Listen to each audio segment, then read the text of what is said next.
If being authentic means being yourself, then which version of yourself should you be? The one who's frustrated with your team's performance?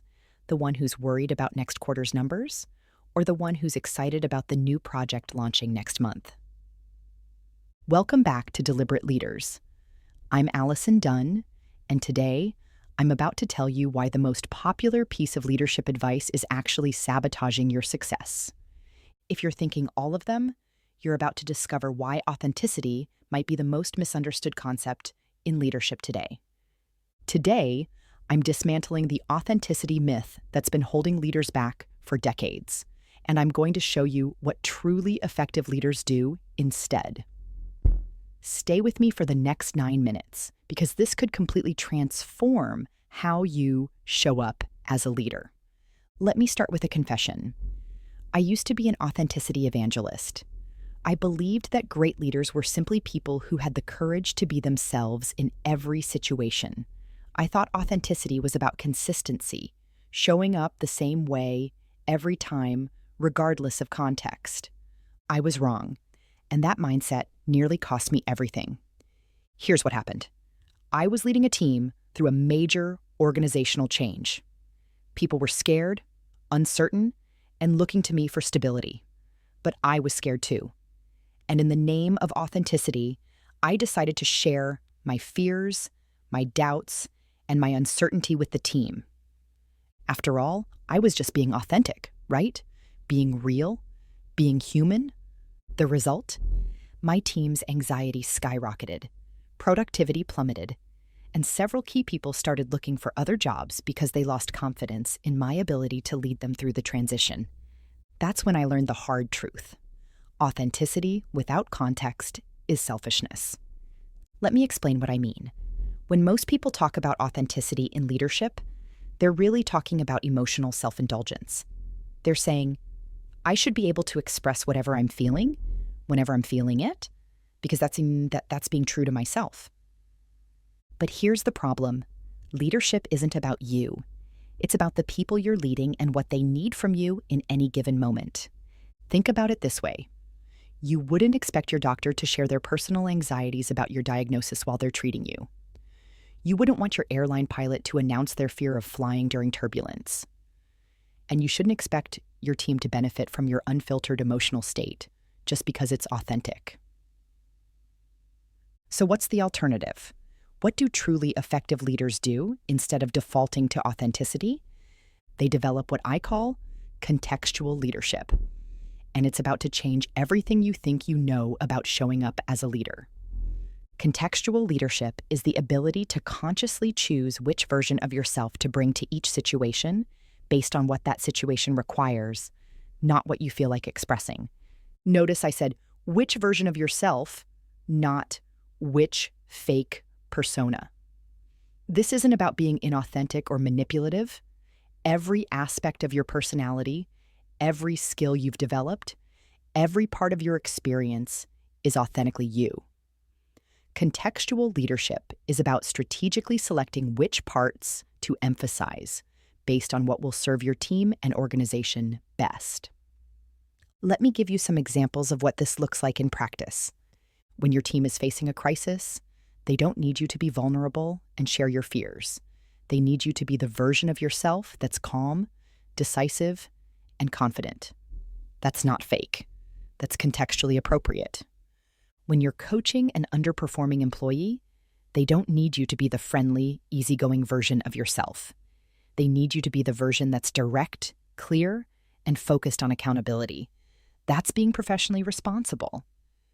When you're celebrating a major win with your team, they don't need you to be the cautious, analytical version of yourself that's already thinking about next quarter's challenges. They need you to be genuinely enthusiastic and present in the moment. That's not being fake, that's being emotionally intelligent. Here's the key insight. Great leaders aren't consistent. They're contextually appropriate. So how do you develop contextual leadership? Let me give you 3 practical strategies you can start using immediately. Strategy number 1, the situation assessment. Before you enter any leadership interaction, ask yourself 3 questions. What does this situation require? Is it stability, energy, decisiveness, empathy, or something else entirely?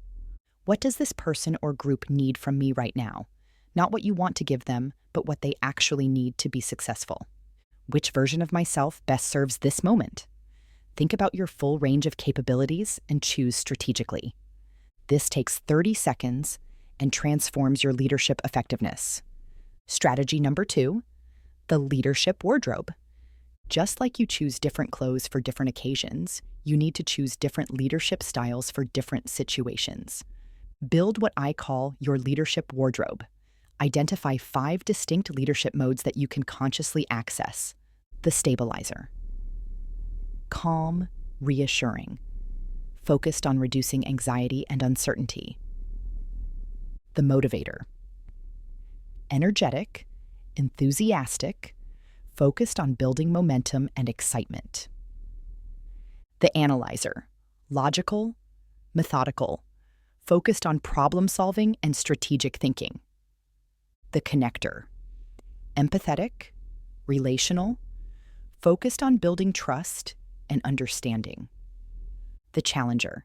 Direct, demanding, focused on accountability and high performance. Practice switching between these modes consciously. The goal isn't to be fake, it's to be strategically appropriate. Strategy number 3, the authenticity audit. Here's a tough question. When you're being authentic, who are you really serving? Are you serving your team's needs, your organization's goals, and your leadership responsibilities? Or are you serving your own need for emotional expression? True authenticity in leadership means being authentic to your role and responsibilities, not just your feelings. This doesn't mean suppressing your emotions or being dishonest. It means being professional enough to manage your emotional state so you can show up in the way that best serves the situation. Let me give you a real-world example of how this works. I was recently coaching a CEO who was going through a difficult divorce. He was emotionally raw, distracted, and struggling to focus on work. His first instinct was to share his personal struggles with his leadership team, to be authentic and vulnerable. Instead, we worked on contextual leadership. He acknowledged to himself that he was going through a difficult time, but he made a conscious choice to be the version of himself that his team needed: focused, strategic, and present. He didn't lie about his situation when directly asked, but he didn't burden his team with details that would undermine their confidence in his leadership. He saved the emotional processing for his therapist and close friends, the appropriate context for that kind of authenticity. The result? His team never doubted his ability to lead the company through a critical product launch, and he was able to compartmentalize his personal challenges in a way that actually helped him cope more effectively. That's contextual leadership in action. Here's your challenge for this week. Pick 3 upcoming leadership interactions. Before each one, use the situation assessment. Ask yourself what the situation requires, what the person or group needs from you, and which version of yourself best serves that moment. Then consciously choose to show up that way. Notice how it feels, and notice how people respond differently. I predict you'll discover that being contextually appropriate feels more authentically leadership than just being yourself ever did. Let me leave you with this. Authenticity isn't about emotional consistency. It's about consistently showing up in service of others. The most authentic thing you can do as a leader is to be the version of yourself that your team, your organization, and your responsibilities require in any given moment. Stop using authenticity as an excuse for emotional self-indulgence. Start using contextual leadership to show up as the leader your people actually need. That's a wrap for today's episode of Deliberate Leaders. If this shifted your perspective on authenticity, share it with another leader who's ready to move beyond just being themselves to being contextually powerful. And remember, great leaders aren't consistent. They're contextually brilliant. Until next time, keep thinking boldly, leading deliberately, and showing up with purpose.